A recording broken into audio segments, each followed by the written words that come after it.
breaking news. Tous en rétro de la semaine. Na rétro de la semaine, Bazo Sabiso, Lobin à Paris et Yindaki. Kalev Moutombe tabassé à Paris ce vendredi 21 octobre vers 10h40.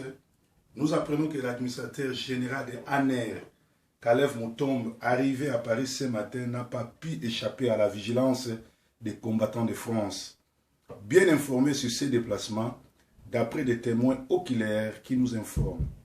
Tout a commencé par un échange verbal entre l'homme de l'ombre de Rwandais Kabila et les résistants combattants de Paris, Pacheli Mikobi. Arrogant sûr de lui, Kalev a craché sur les combattants qui n'a eu d'autre choix que de fondre sur l'AG de l'ANER et la sonner de coups d'une rare violence. Donc, Tala Mutumobimba Lokola Kalev, ou Azali AG ya ANER, na en plein aéroport ya Roissy Charles de Gaulle à Boakel Mutusoy. Alors, on regrettera Vine Mobimba parce que Azu une Cuba, net Oba Betaka, Barabas, avant Kotaboloko. Alors, au moment où nous écrivons ces lignes, le combattant résistant a été arrêté mais relâché par la police de l'aéroport de Paris. Nos confrères de Paris, des combattants de Paris, sont là pour nous relayer tout ce qui se passe.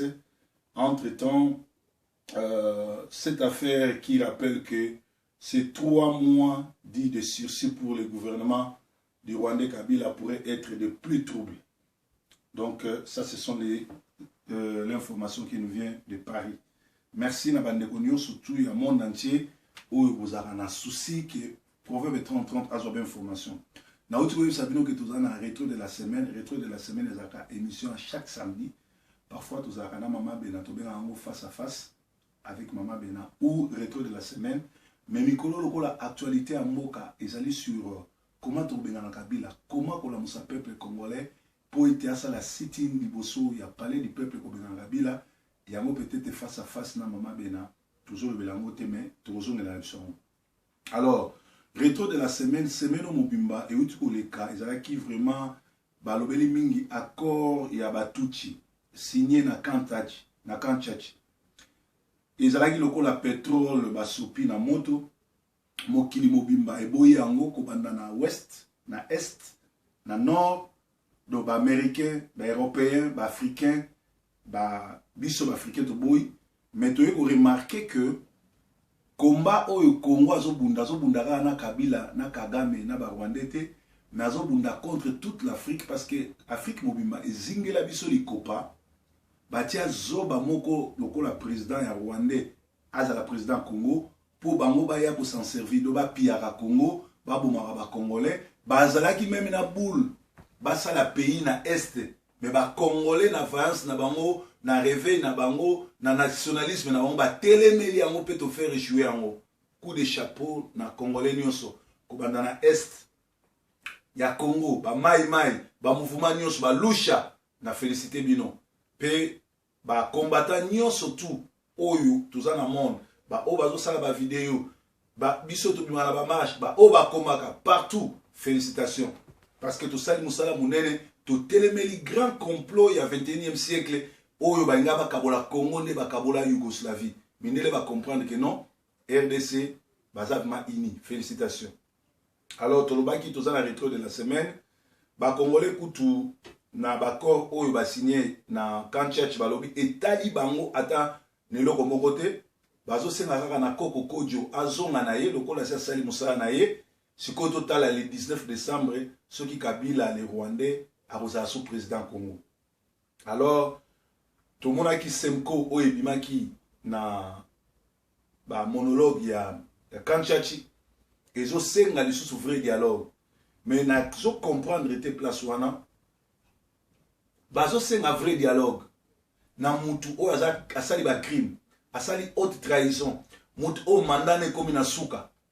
Pour nini na 2006 pour ba kene élection basala ki dialogue pour nini na 2011 basala ki dialogue et bazo c'est un vrai dialogue na éviter sur quelle base parce que le monsieur a tiré na 1 mois makamuna ye esili faut to bengana ya kende.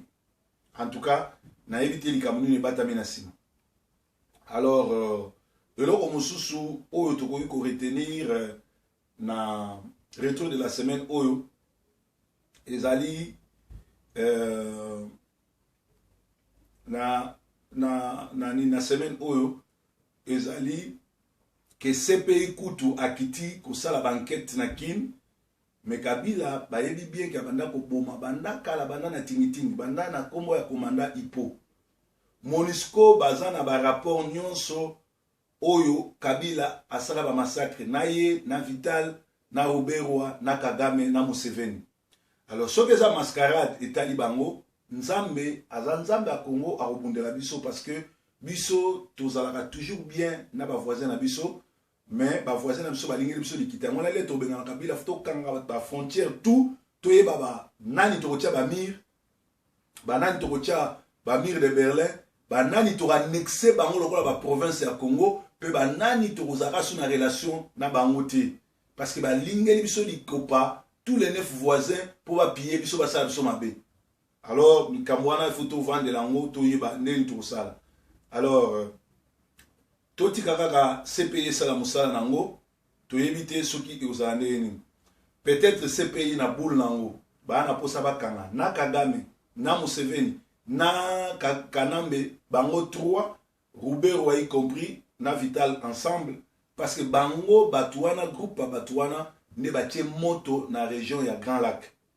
Peut-être alors semaine oyo kaka ya eucho lekawa touchi komona ke carrière ya mwana mboka le caméléon Vital ou azali mwana mboka te mazali rwandais déguisé na congolais rwandais burundais le caméléon Vital Kamere kaningise le sidatique carrière na ye elali banda kala to bande ko dénoncer que azakana bisote achaki tembe o nga nazana bino naza opposant na lingaka suka bilate tout et tout nzoka azaki infiltré muto akomaki pourquoi j'ai voté Kabila to tika ko yebse que soka azali opposant ayebsa biso pourquoi il a quitté Kabila atika ko komangote tout justement batika la jamais ko se séparer mais ba Rwandais baza lukuta baza rusé batindika kiye a ya ko infiltrer opposition pour abaraka makamunyo surtout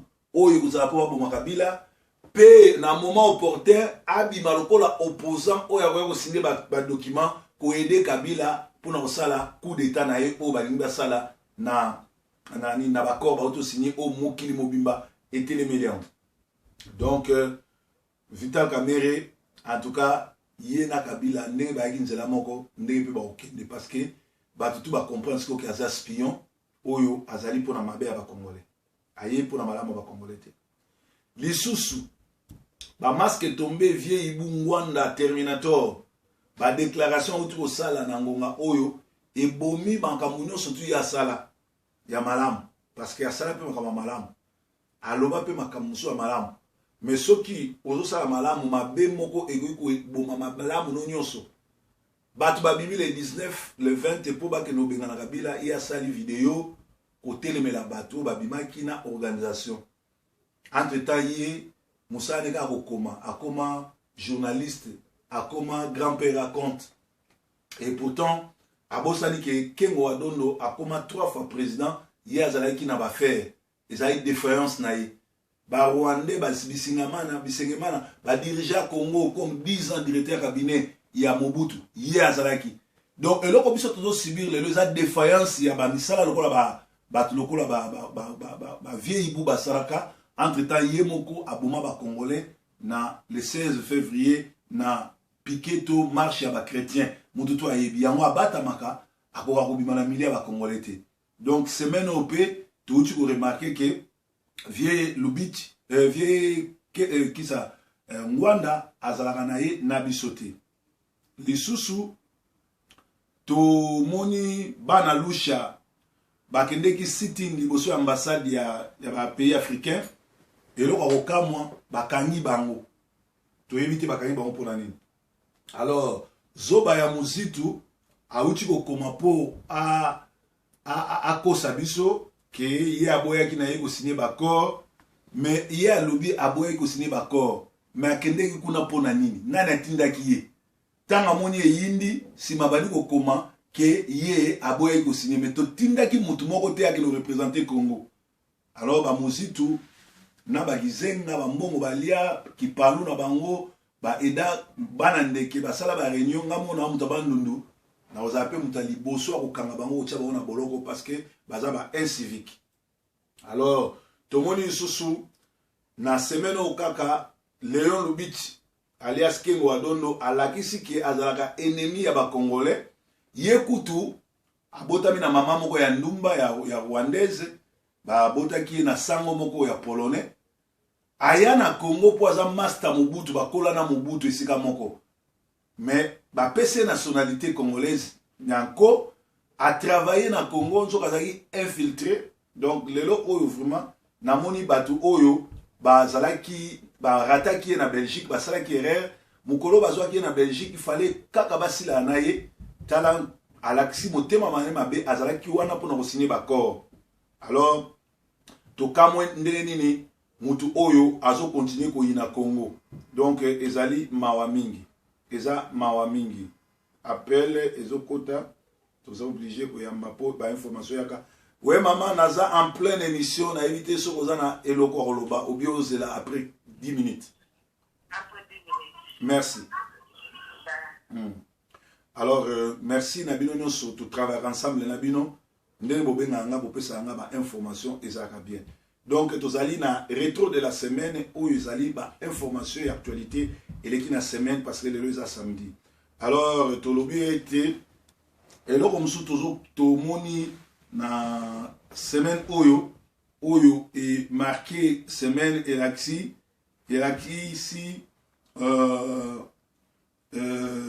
na Paris tout le bango kale vazwaki lumbe alors tobi mutu akataka ko bomake na Bruxelles asa guerre monene parce que tili lozo sala mabe alors eloko musu tozo ba rassemblement il faut ba yeba ndenge ba kotisi bakotila ki biso Vital Kamerhe les caméléons les menteurs pour aya ko aider na faux opposition ko signer d'accord de Tutsi oyo tomoni pe Ruberwa ke ko signer to yibite na kende ko signer na tanke nani tomoni Ruberwa minu nyonso to bimali banda mais azo so audace ya ko na salle age no signer de longi lokola momi lokola mutu asa kufa awa na oloba tanke pasteur teme tanke combattant donc tant que combattant kanda tout les anakati déjà permis et Yesu moko abenga ba pharisé ba race de vipère pour na bato ba bible té ou comment pasteur akoloba boy nazo ba on anko pour na olanda style à Jésus-Christ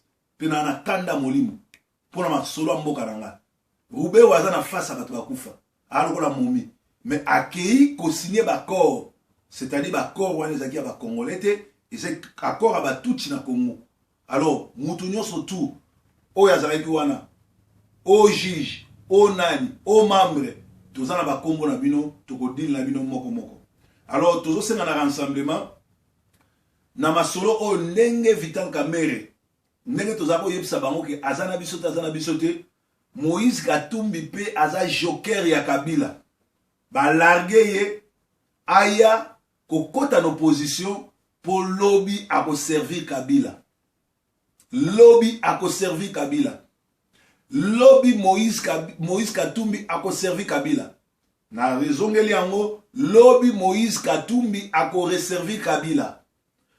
Preuve bolanda mutuloko la Francis Colombo azo le kanaba chaîne de télévision na évité nani a pris autorisation à Kinoloba. Aza clair à lui balongo PPRDT mais azo représenter nani.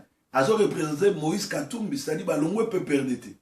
Comme Balongo peut perdre des bails pour l'année, baille que jouer plan B, c'est-à-dire plan A, il y a là qui va côté ici, Kamerhe a signé ce bango bakor à l'Ukuta, plan B et Ali, ba côté ici bango en opposition, parce que là toke na transition, bako lobo Tshisekedi, ako se représenter te quoi ça président nani, alors bas ba muta netre zanani, Moïse Katumbi, entre-temps Moïse Katumbi azanani, azali joker na bango, akoya ko pouvoir ba organiser Congo. À protéger Kabila na Kamerhe, le système continue. munoko na nganga nazo be tant que mosali na nzambe. Donc toya koloba te ko toyebaki te tu et tout to bandaki ko yebisa bino ke Vital Kamerhe azana biso te.